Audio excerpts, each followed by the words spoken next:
Hello and welcome to another episode of Words with Friends. This time I'm with my dear friend Alison Stratten. And I'm thinking about how to introduce Alison for all the things that she's been involved in, but she's without question the better half of all things that are un.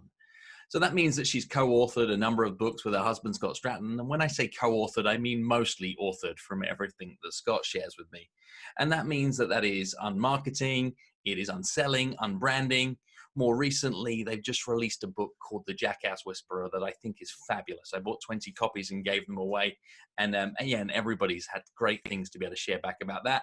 When we talk about other things that she's the co-host of the podcast. And the question I wanted to ask you before we get into your word today, Alison, is firstly, welcome to the show. And then I've got a question I need to know the answer to. You clearly co-authored and had huge contributions towards all those other pieces of work. What did you have to do with QR codes kill kittens? Well, actually, so QR codes kill kittens is a picture book for anyone listening who doesn't understand.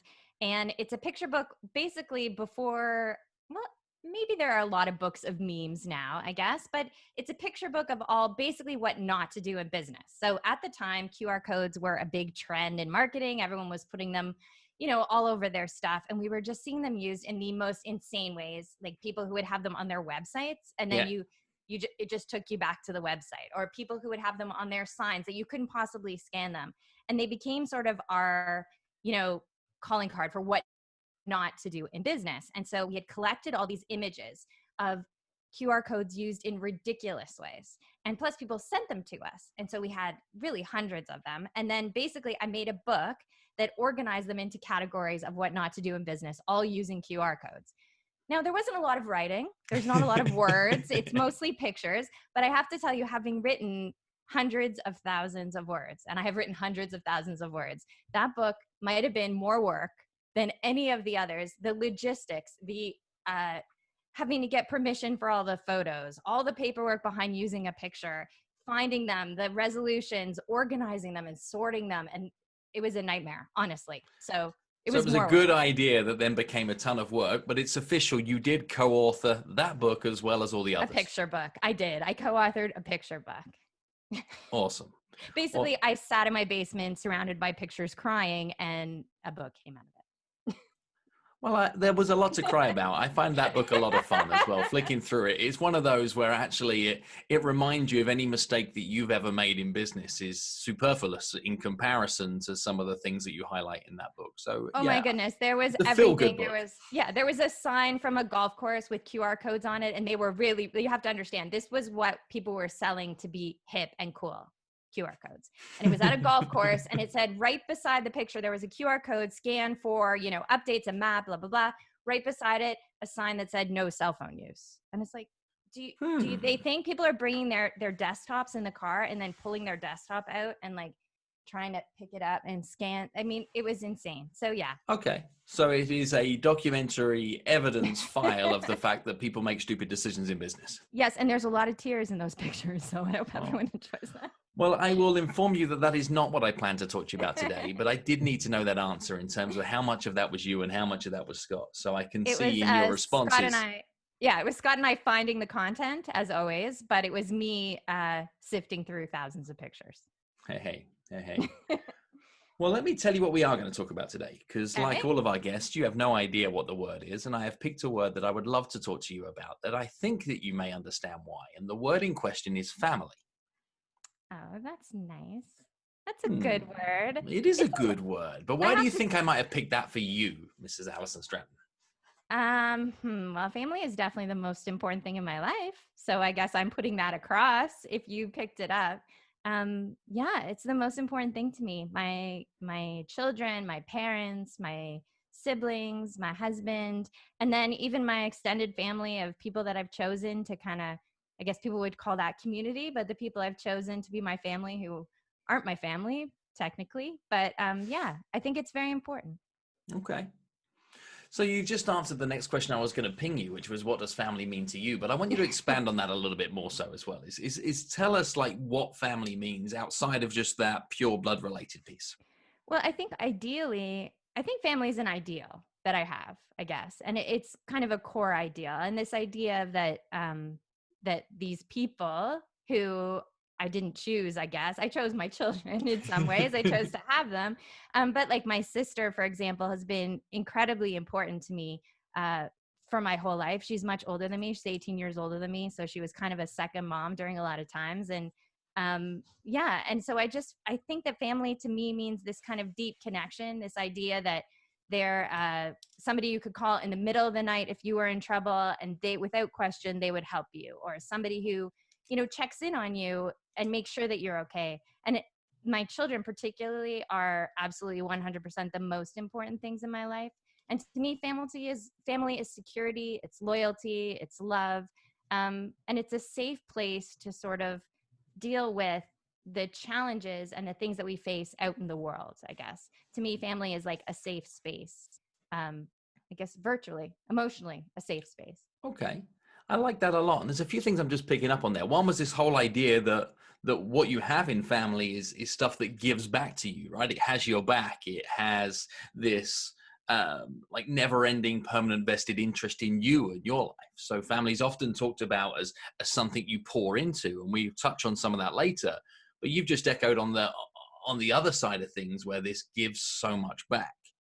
Yeah, I mean, I think that that's really the key to any kind of, I mean, I think it's the key to life is to be always kind of, if you're looking at giving. So if I look at my children, let's say, this might be a bit complicated to explain, but if I look at my children as something that I'm giving, I can get very tired. I can see it as an exhaustive relationship. Like I'm always giving them, I'm always doing this, I'm always doing this. And believe me, I'm always doing something. But I actually see it more as something that I get back. Like it's like a service kind of an attitude. Like to me, I think that they give me everything. They give me a reason for why I'm here, why things are important to me. So I always see it as something I get from them. And I think I try to do that with my friends as well. Like we, have communities that we get way more. I get so much from my community, and that I always think about that. I'm not always thinking about what I can give, because in my mind that isn't a service kind of a way, I guess. So maybe it's complicated, but I look at community that way too.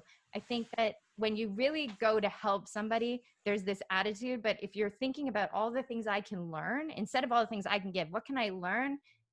It makes the relationship much more reciprocal, and everybody gets better for that, I think.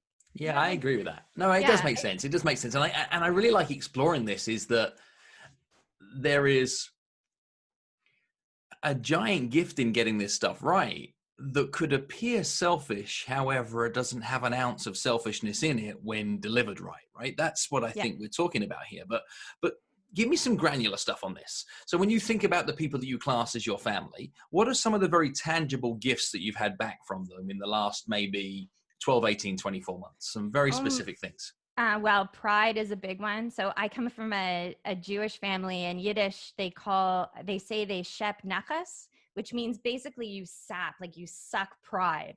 That's how they say it in Yiddish. And so I'm just constantly just so proud of the things that they accomplish, the things they do when they're kind to their friends, when they're good people in a crisis, or they're good people to each other. That really fills me up. That makes me feel so much pride. And that's something I take, and it makes me happy, and it gives me a lot of purpose. And I think that's partially, maybe, I hope, why you would choose that word, is my family is definitely my purpose. They're my why. So even when I'm doing work, for example, and I'm writing something, or we're doing a show, or we're talking, I always in the back of my mind are thinking about my kids and how this could affect them. Am I doing something I would want them to do? Am I making them proud? And so taking that pride from them sort of affects the way I act. Like I think about ways that I can behave in a way that will make them proud. And then I get that pride from them, which really fills me up. And then just, I don't know, I guess pride would be the biggest thing, but just love. I'm so lucky right now we're all at home during, COVID and all this craziness. And every single day I'm just hugging them. I'm so grateful that they're here with me, and they give me a lot of security. But basically they're my purpose. They're my foundation. So they give me stability. Okay. You know? Let's stick granular again for a second. Okay. Your life has changed a great deal. And for the listeners to be able to understand it, is that you've got a tribe of children that were here, there, and everywhere, with some at home and some away at college. Your husband has a very similar career choice to mine, that meant that there was a lot of travel of leaving and coming back to the house again. We were talking offline before we hit the record button today that you have further complications in your extended family of sister and mother and Scott's parents, etc., that brings this whole new dynamic. And all of a sudden, the world's got a lot smaller real quick, right? Where now everybody is at home. What have you done to be able to navigate the way your family dynamic has changed, given that the constraints of life have changed a great deal too? Well, we've done a lot of things. So first of all, for the first 2 weeks of this, I was away on a trip with one of our kids and we came home. We actually had to isolate from each other. So we had a whole protocol in the house where all the children, we have 5 kids at home. Now they're not kids. They range from 23 to 13. But they're at home and we had to stay in our rooms and then use common spaces. We had we had a chat going and there were all protocols for cleaning. And it was very hard, but I think in some ways it was a gift, because what happened was that when that 2 weeks was over and everyone was still healthy, we learned to appreciate just being in the house together and being able to sit at the dinner table together, because we had those 2 weeks of separation. So all of a sudden we were like together, we were hugging, and it was very happy. And that sort of set the tone for us. I think we're all, even when we really want to get away from each other, I think we still are appreciating those first 2 weeks when we were really isolated. And being appreciative of that is really important. I try to really teach our kids about their privileges and to always be thankful for how lucky they are, and seeing them be grateful that they're all in the house together was a real gift to me, that they appreciated that they weren't looking for a place to live or they weren't crowded into a 1-bedroom apartment. Like, they genuinely appreciated it. And that was huge. And then we've just sort of tried to give each other space. Like, from very early on, Scott and I told the kids all emotions are okay.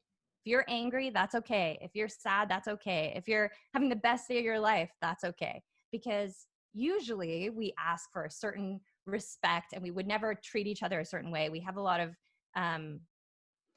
we do think it's important with how they communicate to each other. So we do tend to focus on that. We don't like if somebody came in usually and screamed at someone else. That wouldn't usually be okay. But right now it is. So we're kind of like open things up for emotions. And that made a big difference too, because now people know if I have a bad day, or I've had days where I didn't want to be around all the kids all day and I was grumpy or I wasn't feeling well. And that has to be okay right now, because we're all in the house. We can't go. So that was a big thing.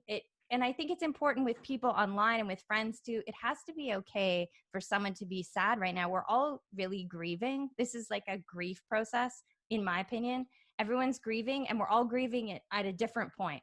So like, we're grieving what we were expecting to happen, right? Okay. So we have 2 kids who had graduations that have now been canceled.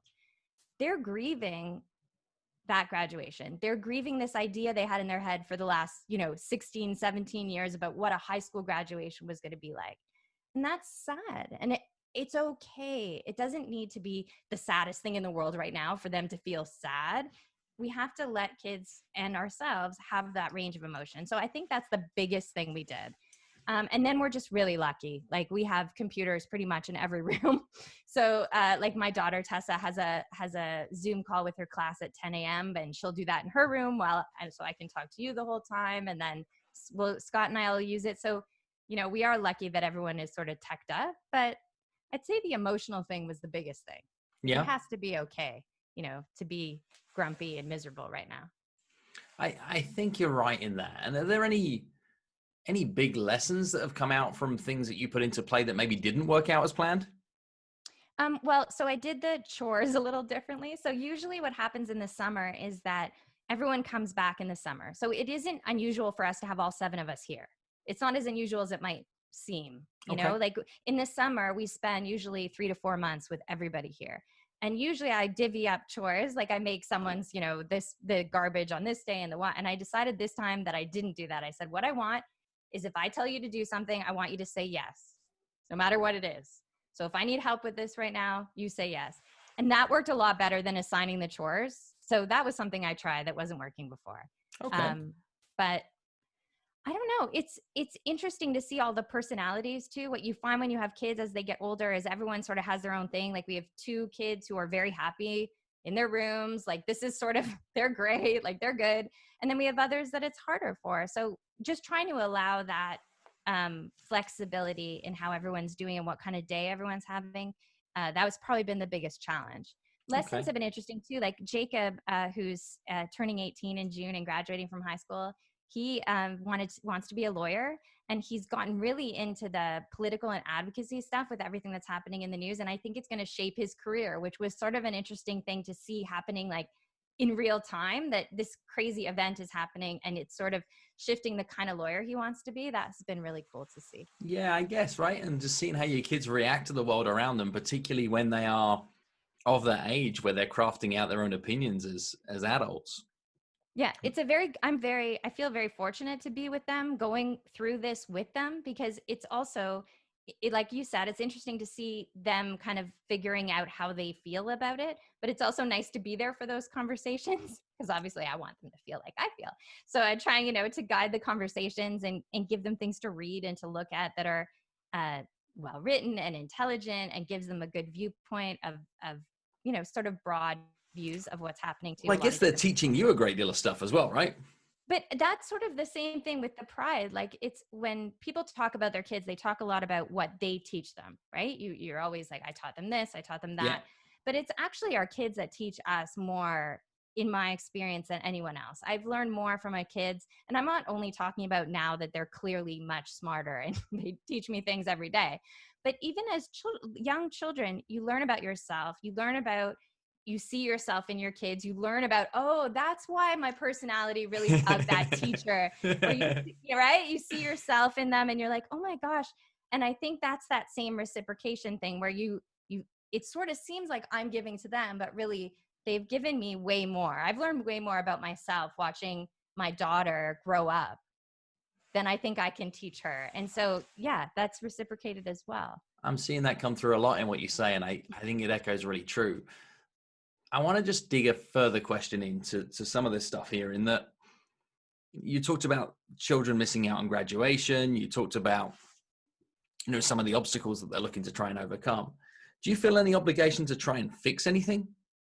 Yeah, no, but that might be my own personality. So I am, how do I explain it? Okay, so my feeling with kids is that although I liked playing with my kids and keeping them active, and I think it's my job to give them opportunities to do things, I was never one to sit on the floor and play dolls or play Lego. Like, I think kids like playing with other kids, and I'm lucky because I had a lot of kids, so they always played together. So I think that I'm a little bit more of a person who lets kids sort of entertain them. So I like them to get bored. I think that means I'm doing a good job when my kids are bored. I don't think it's my job to fix things for them. And also I think that what I'm seeing is that I think the world's going to be different. I don't know what's going to happen, but I think the world's going to be different. And I want to prepare my kids and have them ready for whatever these differences are. And I can't just distract them or make them happy with something so they're distracted from the emotion of what they're going through. Because my feeling is that then I might be able to distract them for a while, but when it hits them, it's going to be much harder on them. So I'm more of a person who lets them be sad. Yes, it sucks. Absolutely. It's awful. I feel terrible. I wanted to see them graduate Yeah. as much as For they you, wanted to right? Yeah. graduate, but at the same time, it's okay to be that, yeah, this sucks. I mean, Tessa and I bought her grad dress on the trip we were on that we rushed home from, and now her grad's canceled. It's hanging in my closet. She's upset. And I have to let her be upset. I can't just distract her or get her a crazy present or do all these things, So no, I'm not fixing it for them. Okay. But at the same time, I'm talking to them and I'm listening to them, and it's hard, and I'm trying to share with them that this is happening to me too.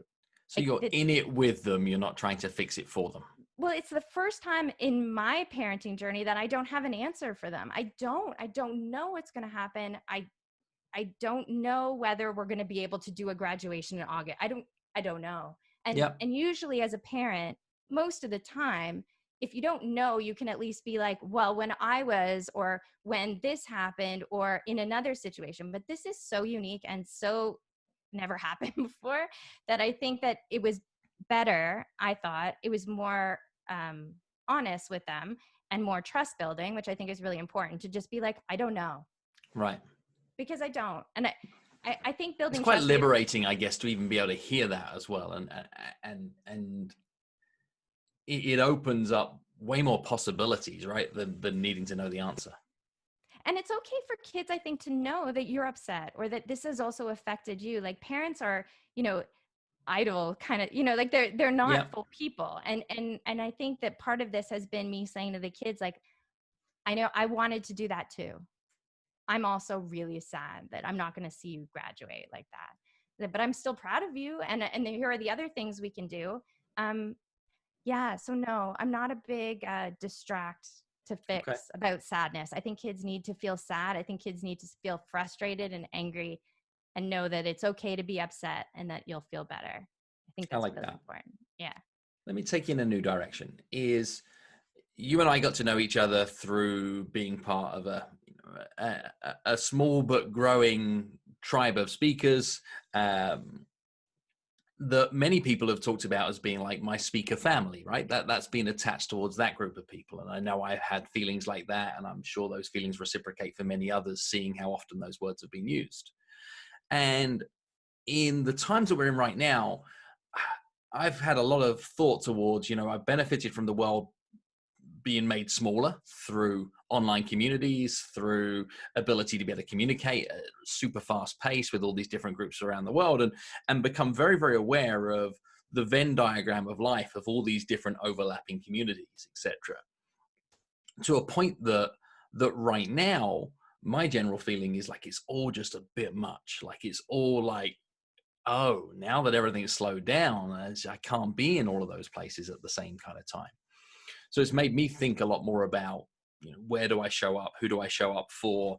What is my extended family and reach? Who are those that matter? I don't know if well, firstly, have you experienced anything of the same? And then any thoughts around just how do you still navigate a world that has so many overlapping communities in it when the movement, i.e. the physical movement, has stopped? Well, I think the art of focus is something that we've lost in coming up to this. Like focusing is really hard, and I think what we might have mistook for being involved in all these communities was really not focusing on any of them. Like I think we thought we were involved and we were busy and we were, of course, we're talking to these people and that and writing and this and that and like, but the problem is that I don't think we were really that engaged before. I think we were even busier, and I think we're just noticing it now because Mm-hmm. maybe we're like, wait a second, like I don't actually get anything from that community. I don't actually get anything from that community. So why am I there? Like, why am I?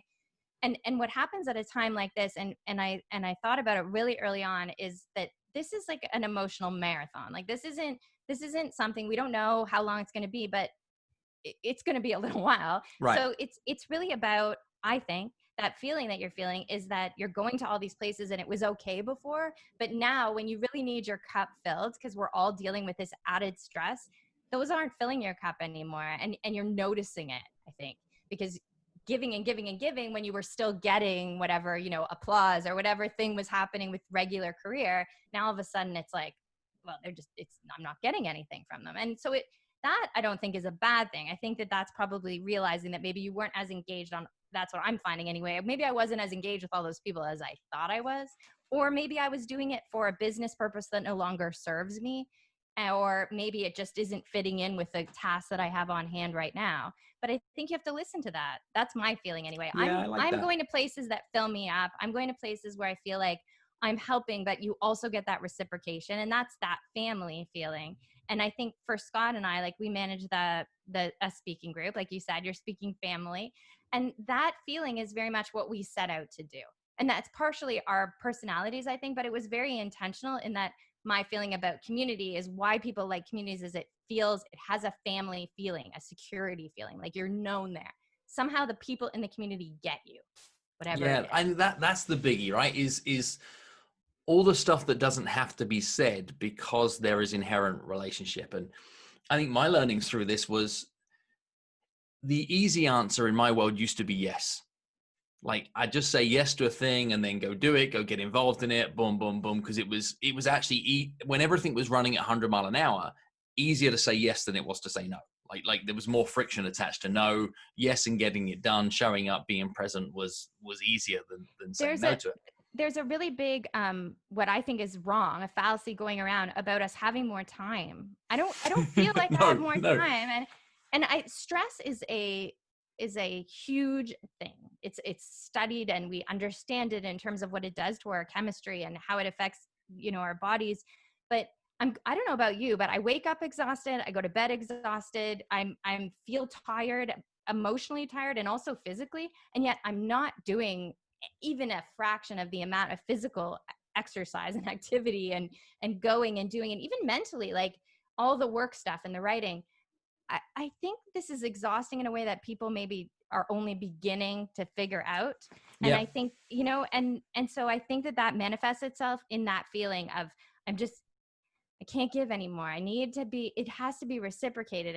And that's where that family feeling is for me. Whereas you give things because you get it back intrinsically, right? Like when I stay up and I do things for my kids, they're giving back to me intrinsically. There's love there. And I think in a good community, there can be that kind of feeling of, you go to the group to give, but you're getting the love, whatever Yeah. whatever it is. And nobody's keeping score.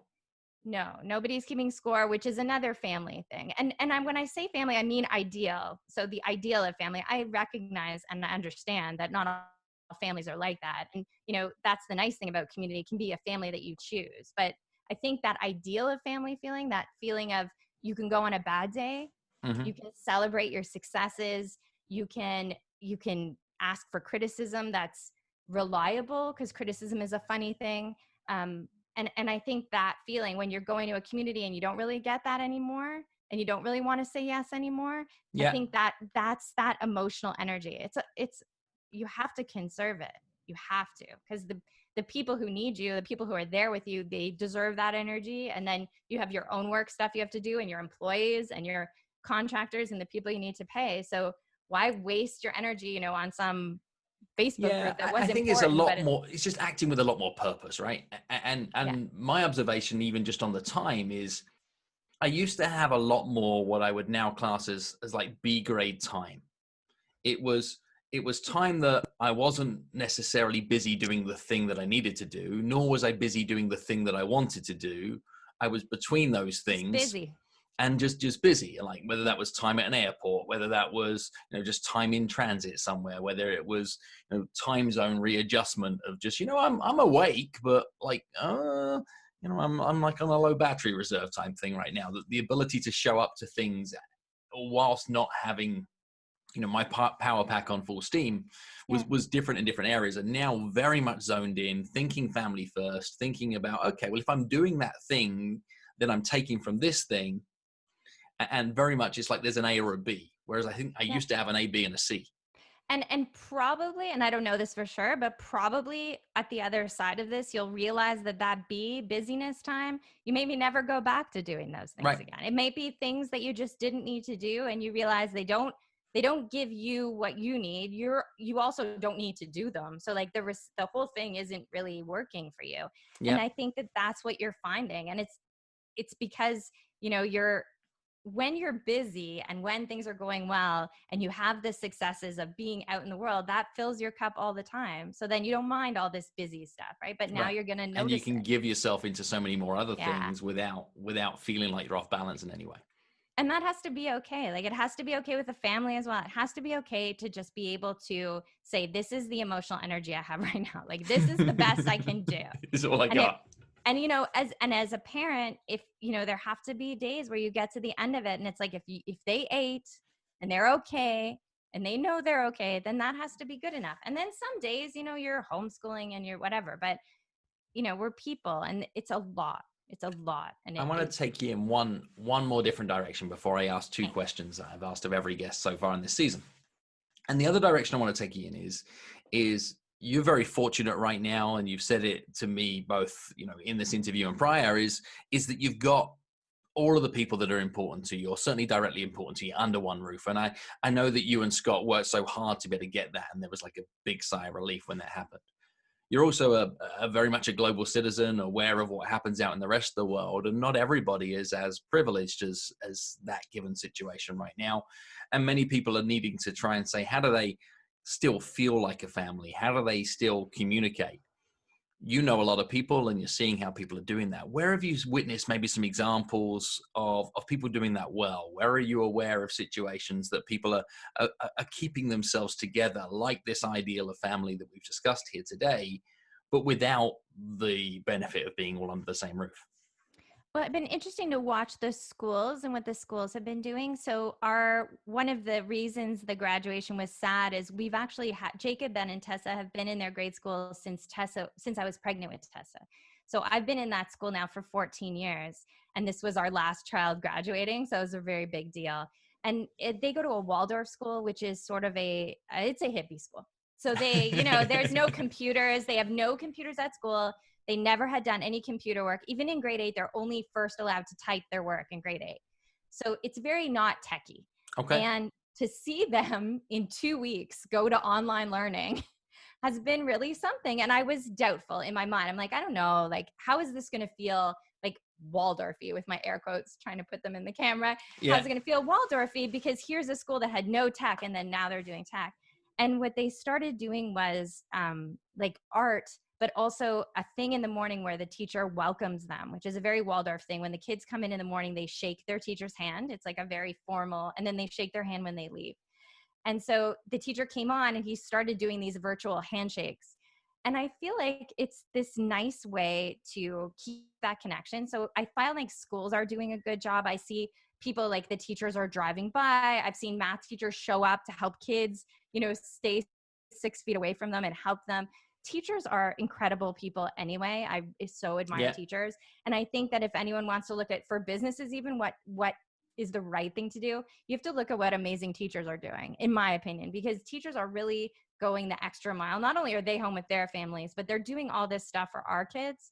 And I've been blown away with what teachers are doing, especially the drives for birthdays. Like we were talking about birthdays and what we could do, and bringing cupcakes to everyone's house and them all sitting virtually and eating cupcakes together. I mean, our kids are so lucky. We're so lucky that we're having this happen at a time when we can do this. I've been doing this, Zoom calls and FaceTime calls. We got my mom a New York Times crossword puzzle app on her iPad, and I'd hear her and my 18-year-old son doing crossword puzzles in the mornings. And I think we're very lucky because of when this is happening. And so my favorite people are doing things are teachers. I think. Okay. Yeah, I think it's good to be able to dive into those lessons. And maybe that's a great question people can think of asking is if you're having conversations with friends or other family members that are in some way plugged into the education system, is what great things have you seen teachers doing to stay connected from students and see what we can learn from it? Yeah, they're really doing such a good job. Both, I think part of it is, I think people like to expect it. I'm finding that with Facebook Live as well. Everyone knowing, putting it out to your community that, those 5 days a week, you're going to be there. Even if you don't do anything, even if you talk about stupid things like what me and Scott do, there's something nice about knowing that Monday to Friday, this is going to happen. Some routine and some habits. Okay. School's doing a great job of that too, I think. So we're now on week 5 of our Saturday 5 p.m. family quiz night that my sister started and now has been recurring, and they've now passed the baton to a few others who think they can do a better version of the different version of the quiz. And it's been fun watching my parents get familiar with using platforms like Zoom. And we thought business conference calls were bad. Like family Zoom, you should see 20 kids on a Zoom call with the teacher. It's hysterical. Yeah. Yeah. The control dynamic changes a lot, right? In that way. But routine is a great example. I think routine is so important to us as humans. And then we don't notice it until all of a sudden it's gone. And we're like, what? I used to do this every day. And all of a sudden you realize, and I'm starting to put new routines in place. We've just gotten to that point with the kids probably last week, where it's like, okay, now that school knows what it's doing, Monday mornings this, Tuesday this, Wednesday this, and I feel better with it. I feel better when I wake up to an alarm. I feel better when I have time to drink my coffee. I feel better. But that's 5 weeks in. I wasn't like this 5 weeks ago. I was not ready for this. Okay. But I think routines can creep in, and when you start to see them, I think it's really good to put them in place. I think it makes everyone feel more comfortable. So give us a rapid fire list of Alison Stratten tips to say, how do you make family life at home during these times not just as tolerable as possible, but as awesome as possible? What are the top tips? And I'm sure some of them are things that we've talked about, but just try and zip it up in summary to say, okay, These are some of the Um, things that you would recommend, not what to do, just personal recommendations. Well, we pack our sense of humor always in our carry-on and easy to place. It's a good lesson for life. So we try to have as much fun as possible, and we joke around, and we're funny and loud and messy, and that's good, I think, here. Yeah, so we try to keep it light and enjoy life and be funny as much as possible. I think the routines are really important. And then honestly, from the day one, all the most important thing for my kids to learn right now is how to be a good person in a time of crisis. And so from the very beginning, I haven't been worried about school. I haven't been worried about any of this. All I want to show them is this is how a global citizen, this is how a person should be in the time of crisis, whether that means that you're making donations, that you're donating money, that you're doing everything you can to help your family, your broader family of friends, and the world at large. And then it's your job to educate yourself. And so that's really been what we've been focusing on. And school and everything else has come second. So the first is everyone's emotional well-being, and then second are all these other things. And what I found is as we started feeling better emotionally, as we got more used to it, all of a sudden this kind of opening for more energy to do the schoolwork and do the work. I actually read like for the first time something yesterday because I hadn't been able to read anything other than news. I hadn't been able to Yeah. just read. What did you read? Oh, but it's sort of related. I was reading The Plague by Camus. It's very related. Sorry. Sort of related. Yeah, it's very, I actually read it in university, but we was rereading it. So I just feel like first everyone needs to relax and let themselves make mistakes and let the emotions be okay. And then just to try to focus on how privileged you are. If you're at home, you're already more privileged than many people. If you're at home and you're safe, you're more privileged than many people. If you're at home and you're safe and you have enough food and a nice comfy bed and a nice studio to record your show, like we're all doing pretty well. And I think that starting with privilege and starting with being thankful makes harder times a lot easier. Yeah. I think It's just a way you have some gratitude and then what you can do to be able to show up for others too. Yeah, I think so. So Okay. I guess that would be my bullet points. I didn't really bullet point them, but. Well, we got some good stuff there in the list. And The problem with being a writer instead of a speaker is that I say things and then I want to go back and like edit them. Yeah, you guys are my heroes. I don't know how you say the right thing the first time. Hey, well, the worst time to think about the thing you're going to say is in the moment when you're saying it, right? I read that somewhere. Okay, 2 final questions. All right. Penultimate one is what is your favorite word and why? All right, I'm going to say my favorite word is Shane because my mom, so it's a Yiddish word. I know that sounds weird. My second favorite word is nourishing. I'll tell you them both. So remind me your first one again. Did you say shame? Shane. I know. No, Shane. Shan, like Nancy. Yeah. Shane. Got it. My mom calls me Shane, which means dear in Yiddish. It means sweet. So my mom calls me Shane. But it's very funny because she'll often call me Shane. And I've had people ask if that was my name or my Hebrew name or something. So Shane is one of my favorite words. And I call my kids Shane. I like that. That's a new one for me. Yeah, well, it's Yiddish. But my favorite English word, so that it fits, is I love the word nourish. Nourishing. My mom used to say that when she would make food, one of the comments my mom would make about food was that it was nourishing.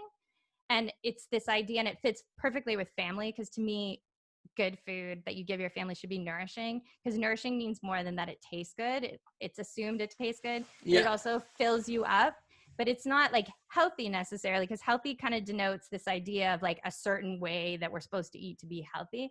Nourishing is like a warm, freshly baked roll is nourishing, or like a nice cookie that someone handmade and like gave you is nourishing. So I love the word nourishing. That's beautiful. That's beautiful. I'm just thinking about all the nourishing meals that I've had over the last few weeks, and now that's made so many of them a lot better choices. Yeah, I try to think about them as healthy choices. Nourishing choices. I'm winning 10 out of 10. Nourishing is a better word. And I think really that's part of why we were talking. I think it was before we were talking, but I said at the beginning of this, about 4 weeks ago, I focused all my anxious kind of worry into making sure that everyone in the house was meal planning, and because we're only going to the grocery store every 2 weeks. And if you've ever had a house with 7 adults in it, it's an embarrassing amount of food. So I've been planning it out so I don't have to go very often. And I'm focusing on nourishing is important. Dessert is nourishing. A solid meal is nourishing. A nice warm cup of tea is nourishing. It's a good word. I Yeah. like it a lot. I think I'm going to look to be able to borrow that one from you and use it more often. I think too, when we talked about like what the community and what feels like family, that's a nourishing feeling too. And it's the Yeah. same when you start feeling like you're giving without getting back. Nourishing, something nourishes you. It's like mutual. Like you're giving nourishing food, but there's also this idea that, you know, you're supposed to be nourished by it as well. So Yeah. that's my word. It's like a perfect mathematically equationed word where the balance is equal on both sides. This My is mom's a magic. very smart woman. Hmm. Maybe that's why family is my word. I'm very lucky. I have a very good mom.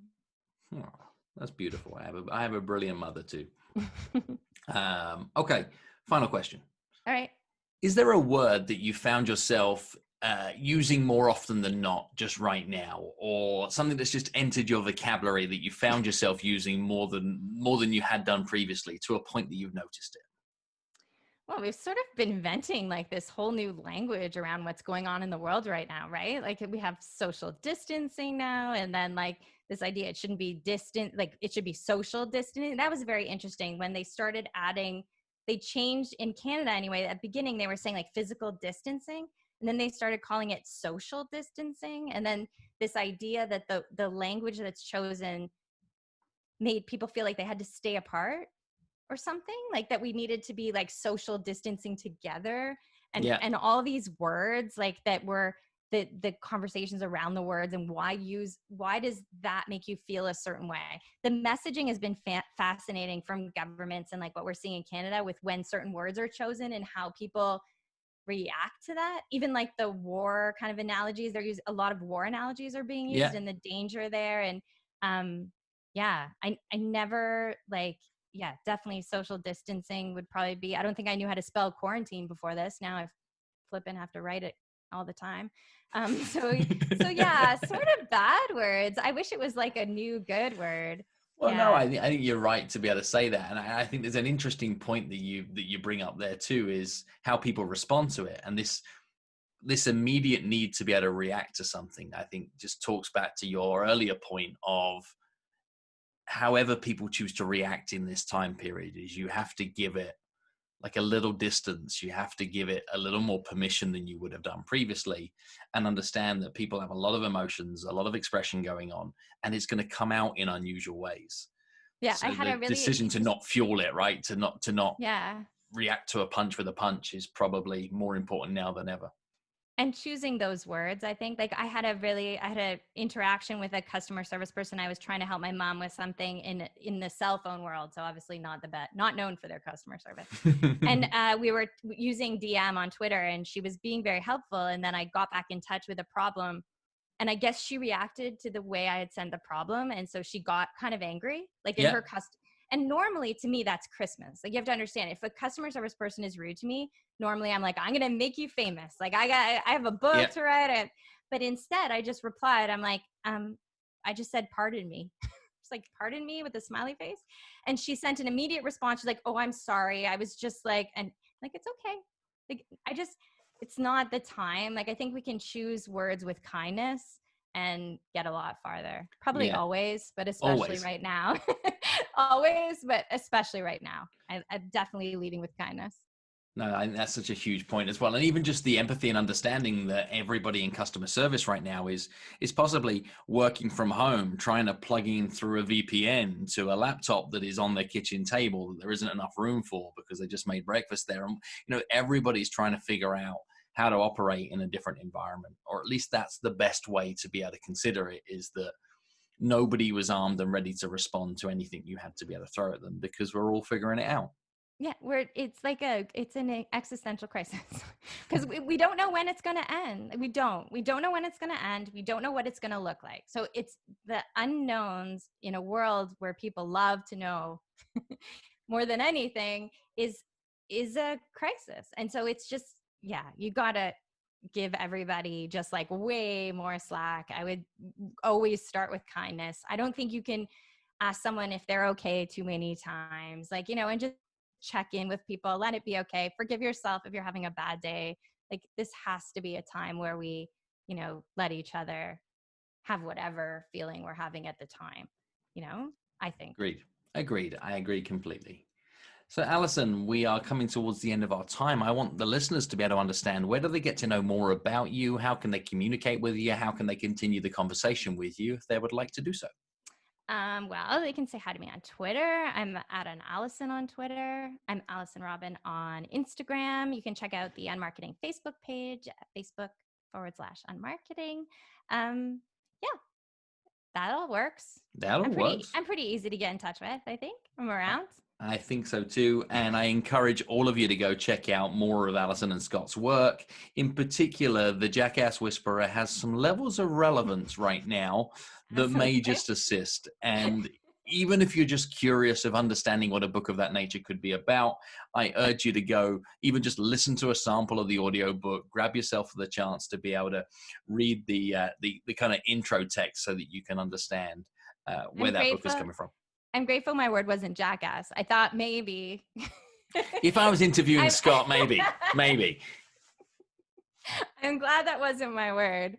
That wasn't my word. No, thank you, Alison, for talking with us about family today. Always a pleasure. Looking forward to seeing you in person someday soon. You too. Thanks for having me.